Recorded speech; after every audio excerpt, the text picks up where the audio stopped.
السلام علیکم ورحمۃ اللہ وبرکاتہ۔ بسم اللہ الرحمن الرحیم۔ حضور اکرم صلی اللہ علیہ وسلم کا حسن کیسا تھا اور حضرت یوسف علیہ السلام کا حسن کیسا تھا؟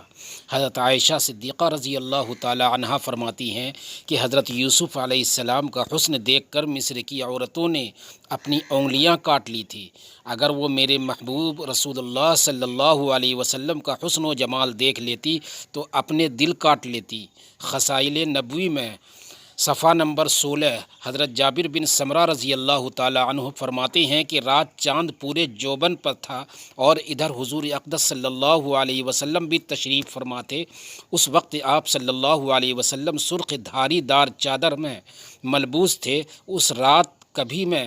رسول اللہ صلی اللہ علیہ وسلم کے حسن طلعت پر نظر ڈالتا تھا اور کبھی چمکتے ہوئے چاند پر،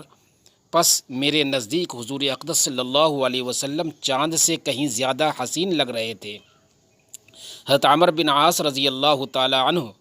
رسول اللہ صلی اللہ علیہ وسلم کے حسن و جمال کا ذکر کرتے ہوئے فرماتے ہیں، میرے نزدیک رسول اللہ صلی اللہ علیہ وسلم سے بڑھ کر کوئی شخص محبوب نہ تھا اور نہ ہی میرے نگاہوں میں کوئی آپ صلی اللہ علیہ وسلم سے حسین تر تھا۔ میں حضور اکرم صلی اللہ علیہ وسلم کے مقدس چہرے کو اس کے جلال و جمال کی وجہ سے بھی جی بھر کر دیکھنے کی تاب نہ رکھتا تھا۔ اگر کوئی مجھے آپ صلی اللہ علیہ وسلم کے محامد و محاسن بیان کرنے کے لیے کہتا تو میں ایسا نہیں کر سکتا تھا، کیونکہ حضور رحمت عالم صلی اللہ علیہ وسلم کے حسن و جہاں آرا کی چمک دمک کی وجہ سے آپ صلی اللہ علیہ وسلم کو آنکھ بھر کر دیکھنا میرے لیے ممکن نہ تھا۔ صحیح مسلم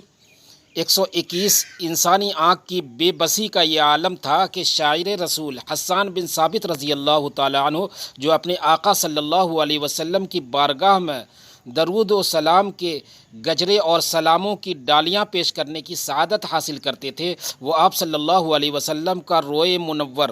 دیکھ کر اپنی آنکھیں ہتھیلیوں سے ڈھانپ لیا کرتے تھے۔ وہ خود فرماتے ہیں کہ میں نے جب حضور اقدس صلی اللہ علیہ وسلم کے انوار و تجلیات کا مشاہدہ کیا تو اپنی ہتھیلی اپنی آنکھوں پر رکھ لی، اس لیے کہ روئے منور کی تابانیوں سے کہیں میں بینائی سے ہی محروم نہ ہو جاؤں۔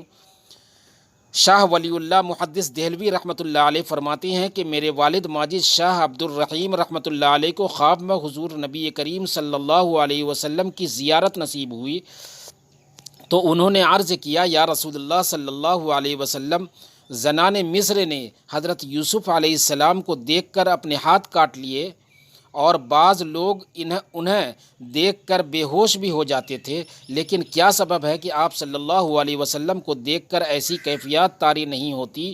اس پر نبی اکرم صلی اللہ علیہ وسلم نے فرمایا، میرے اللہ نے غیرت کی وجہ سے میرے جمال لوگوں سے مخفی رکھا ہے، اگر وہ کما حقہ آشکار ہو جاتا تو لوگوں پر محویت و بے خودی کا عالم اس سے کہیں بڑھ کر طاری ہوتا، جو حضرت یوسف علیہ السلام کو دیکھ کر ہوا کرتا۔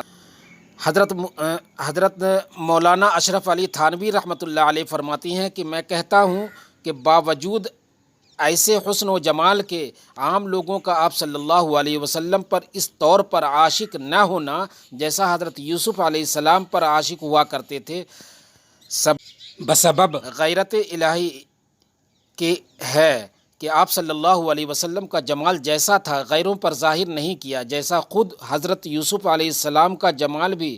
جس درجے کا تھا وہ بجز حضرت یعقوب علیہ السلام یا زلیخا کے اوروں پر ظاہر نہیں کیا۔ حضرت یوسف علیہ السلام کو نصف حسن سے نوازا گیا تھا۔ اس کے متعلق ابن المنیر نے فرمایا، اس کا مطلب یہ ہے کہ حضرت یوسف علیہ السلام کا اس حسن کا نصف دیا گیا تھا جو آپ علیہ السلام کو دیا گیا تھا، یا یہ کہا جائے کہ خود اس میں داخل نہیں ہے، یعنی حضور اقدس صلی اللہ علیہ وسلم کے علاوہ دیگر انسانوں میں حضرت یوسف علیہ السلام کو نصف حسن دیا گیا تھا۔ اس طرح ساوی میں ہے کہ حضرت یوسف علیہ السلام کو حسن کا ایک حصہ عطا فرمایا گیا تھا اور اس کا حسن ظاہر تھا کہ اللہ تعالیٰ نے ان کے حسن کو اپنے جلال کے پردوں میں نہیں چھپایا، اسی لیے آپ علیہ السلام کے حسن کا نظارہ کر کے عورتیں فتنے میں مبتلا ہو گئی، جبکہ پیارے نبی صلی اللہ علیہ وسلم کو کامل حسن عطا کیا گیا تھا اور اللہ تعالیٰ نے اپنے حبیب صلی اللہ علیہ وسلم کے جمال کو اپنے جلال کے پردوں میں چھپا دیا تھا، جس کی وجہ سے آپ صلی اللہ علیہ وسلم کا حسن کامل دیکھ کر بھی کوئی عورت فتنے میں مبتلا نہ ہوئی۔ تفسیر سابی سورہ یوسف۔ دوستو چینل کو سبسکرائب کریں اور اپنے دوستوں میں شیئر ضرور کریں، کومنٹ میں اپنی رائے کا اظہار کریں۔ شکریہ۔